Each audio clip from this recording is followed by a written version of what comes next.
Nagmamaneho si Mang Berto ng jeepney.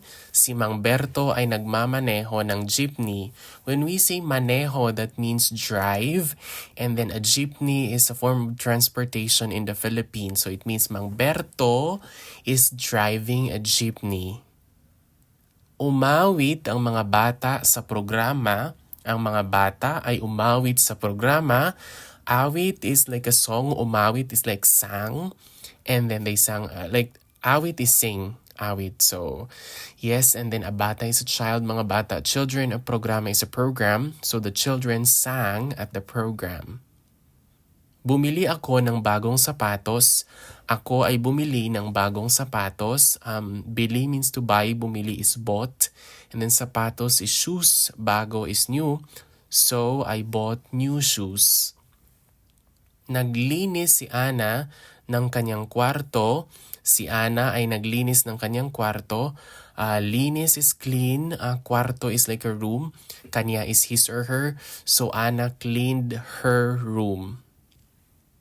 Sumayaw ang mga bisita sa kasal. Ang mga bisita ay sumayaw sa kasal. So, sayaw means dance. Sumayaw, danced. Bisita is a visitor. A kasal is a wedding. So, the guests danced at the wedding. Nagluto ang lola ng adobo. Ang lola ay nagluto ng adobo. Luto means cook. Nagluto, cooked. And then lola is grandmother. And adobo is a Filipino dish. So grandma cooked adobo. Tumakbo ang pusa sa ilalim ng mesa. Ang pusa ay tumakbo sa ilalim ng mesa, or you can say sa ilalim ng mesa tumakbo ang pusa. So that means, takbo means like run, and then tumakbo is like run, past tense. A pusa is a cat, ilalim is under, and then a mesa is a table. So the cat ran under the table. Sumulat ang doktor ng reseta. Ang doktor ay sumulat ng reseta. So, sulat means write. Sumulat is wrote. And then a doctor is a doctor. And then a reseta is a prescription. So, the doctor wrote a prescription. Uminom si Pedro ng kape. Si Pedro ay uminom ng kape. So, inom means drink. Uminom is drunk. And then Pedro is the name of the person. And then a kape is a coffee. So, Pedro drank coffee. Natulog ang mga sundalo sa kampo. Ang mga sundalo ay natulog sa kampo. Natulog, tulog means sleep. Natulog is slept. And then a sundalo is a soldier. Mga sundalo, soldiers. And then a kampo is a camp. So the soldiers slept at the camp. Nakita namin ang mga bituin sa langit. Ang mga bituin sa langit ay nakita namin. So, kita is like saw. Can see, nakita is like saw, past tense. Kita is to see. And then, a bituin is a star. Mga bituin, stars.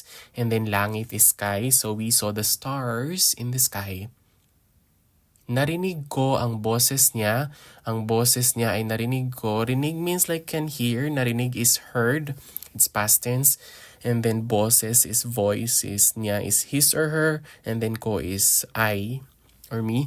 So narinig ko ang boses niya means I heard his or her voice. Binili niya ang mga gulay sa palengke, or ang mga gulay ay binili niya sa palengke. Bili means to buy, binili is bought, and then gulay is vegetable, mga gulay vegetables, and then a palengke is a market. He or she bought the vegetables from the market or at the market. Kinain nila ang mga candy. Ang mga candy ay kinain nila. So, kain is eat. Kinain is ate. And then candy is a candy, like sweets. Mga candy is candies. So, they ate the candies. Nilinis ni Maria ang bintana. Ang bintana ay nilinis ni Maria. So, linis means to clean. Nilinis is cleaned. And then, a bintana is a window. So, Maria cleaned the window. Pupunta ako sa sinihan mamaya. Ako ay pupunta sa sinihan mamaya. Punta means to go. Will go. To go. In a way. So, pupunta is like will go. A sinihan is a cinema. And then, mamaya is later. So, I will go to the cinema later. Naglalaro sila ng chess. Sila ay naglalaro ng chess. So, Laro means to play. Naglalaro is present tense playing. And they, sila, and then chess is a board game. So they are playing chess. Nanalo ang manok sa sabong. Ang manok ay nanalo sa sabong. So nanalo is like won. A manok is a chicken. Rooster in this case. A sabong is like a cockfight. So the rooster won the cockfight. Tumubo ang mga puno sa bundok. Ang mga puno ay tumubo sa bundok. Tubo means like to grow, and then a puno is a tree. Mga puno, trees, and then a bundok is a mountain. So the trees grew on the mountain.